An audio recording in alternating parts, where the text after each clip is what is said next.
Kung bibigyan ka ng choice, mas malaking bahay o mas malaking lote?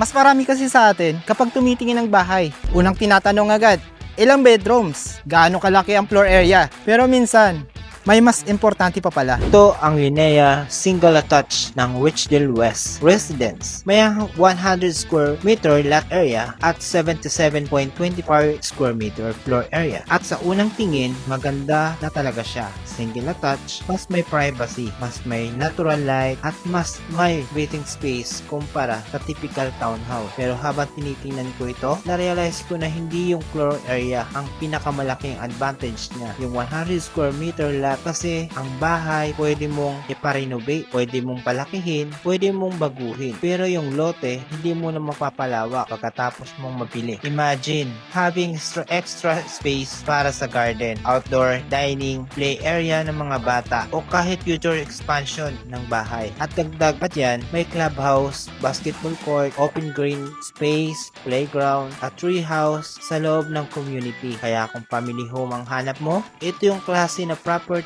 na hindi mo lang titiran ngayon, kundi pwede mong palakihin kasama ng pamilya mo. Kaya kung bibigyan ako ng choice, mas pipiliin ko ang mas malaking lote.